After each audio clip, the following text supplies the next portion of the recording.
Hey, salut à tous et à tous, c'est Melly Stark Bellish. Aujourd'hui, parlons d'un personnage qui fait des avis mitigés. Il est surtout détesté par la plupart des fans, mais il reste encore des gens qui semblent l'apprécier. Je parle du chef des Lannister, Tywin. Bon, alors que vous avez vu toutes les saisons, ce que vous retenez surtout de lui, c'est qu'il est mort sur le trône. Ne me dites pas le contraire, je sais que vous avez déjà fait cette blague. Ou alors je suis seule. Peut-être. Bon, enfin, Tywin, c'est un personnage qui est présent les 4 premières saisons et qui est le personnage qui fait tout pour que son nom persiste.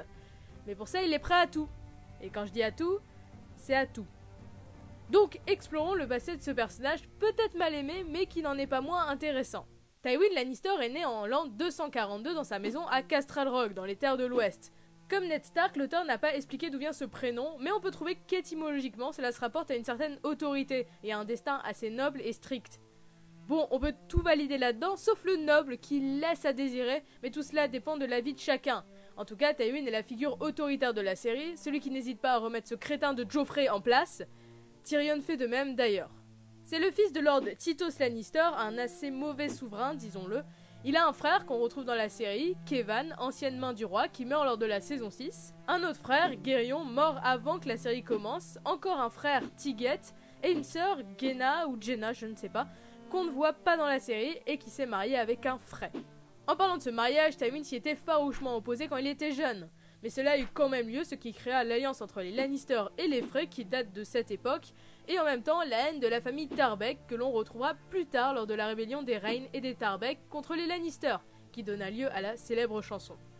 Tywin, encore jeune, est envoyé à Port-Réal pour être un écuyer lors de la fin du règne d'Aegon V, le grand-père du roi fou pour resituer. Et lors de la guerre à 9 sous, il combat dans l'ouest et finit par être adoublé chevalier par le roi fou, justement, Aerys. Il retourne à Castral Rock et voit que son père a foutu la merde. Il reprend tout ça en main, ordonne qu'on leur paye les dettes avec l'aide de Kevan, et là, bien sûr, les maisons Reyne et Tarbeck disent non, et c'est la guerre. Tywin enferme Walderon Tarbeck, le chef de la maison. La femme de ce dernier, Elyn Tarbeck, prend 3 Lannister en otage et ordonne qu'on lui rende son mari. Et là, que fait Tywin ? Il dit à son père qu'on lui donne en 3 morceaux, comme les 3 otages Lannister. Lol. Mais Tytos, il l'écoute pas, il libère le chef des Tarbeck et organise une fête pour fêter tout ça. Mais Tywin, énervé, n'y assiste pas. Vous vous en doutez, Tywin ne reste pas sur sa faim. Un peu plus tard, il appelle les Reynes et les Tarbeck à Castral Rock pour les juger et les 2 maisons se révoltent donc. Les Tarbeck sont éliminés facilement et les Reynes sont assiégés. Et là naît la chanson The Reign of Castamere qui rappelle à tout le monde qu'il ne faut pas se révolter contre la maison Lannister. Après tout ça, Tywin devient main du roi Aerys II pendant plusieurs années. Un an plus tard, il épouse sa cousine Joanna avec qui il a grandi. Vive l'inceste chez les Lannister, mais bon, il était vraiment amoureux de Joanna, qui lui servait un peu de conseillère, donc pourquoi lui en vouloir ? Lol.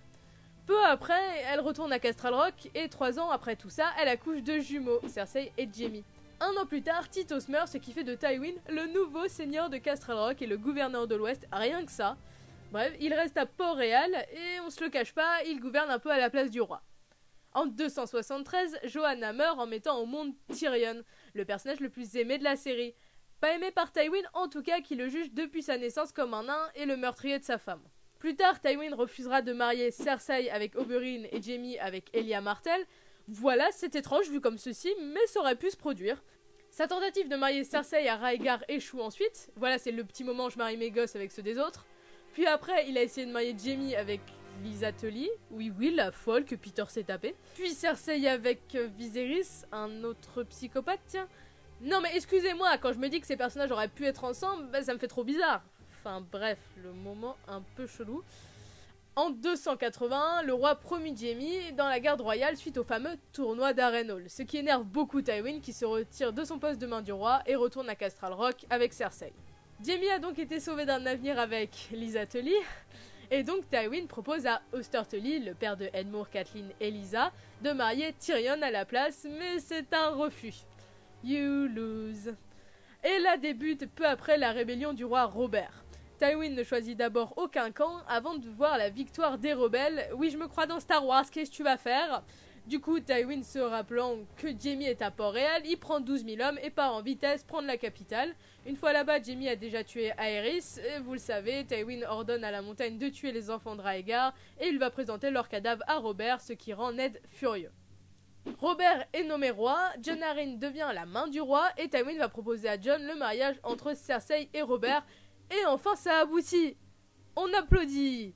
Bon, on voit ce qui se passe après, mais bon voilà, Cersei est reine. Quelque temps après, en apprenant que Tyrion s'est marié avec une prostituée, Tywin la fera violer par tous ses gardes et forcera Tyrion à regarder. Tywin, un personnage fun. Après tout cela commença la série, la rébellion de Robb, la Nera, tout ça, jusqu'à sa mort. Tywin est un personnage fier, imposant physiquement, il est très grand, ne sourit presque jamais. Voilà, ça annonce déjà la couleur, il ne tolère pas la faiblesse, il est froid, stratège, il écoute d'ailleurs toujours ses conseillers en période de guerre. N'est-ce pas, Peter? You say that as if you were the first man alive to think it. Yes, a crisis is an opportunity. What other brilliant insights have you brought me today? D'ailleurs, Tywin est un très bon manipulateur. Oui, je pense à Baelish, donc pendant que j'y suis. Voilà, en gros, Tywin est respecté, il est craint et il veut le bien de sa maison. Enfin, surtout que son nom persiste. Il déteste les ivrognes et les prostituées principalement. Il est joué dans la série par Charles Dance, qui a été choisi grâce à la série Bleak House. Je pense que ça se prononce comme ça, enfin, vous connaissez mon accent. Hein.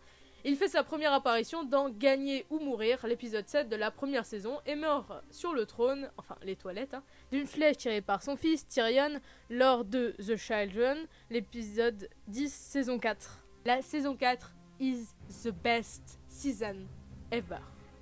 Merci mon anglais. Pour le réalisateur de la première saison, Daniel Minahan, on va plus faire attention à mon accent, hein. Qu'est-ce que vous en pensez hein? Avant l'arrivée de Tywin, les gens pensaient que Jaime était le plus méprisable de la série, mais en voyant Tywin, ils ont su qui était le maître dans tout ça.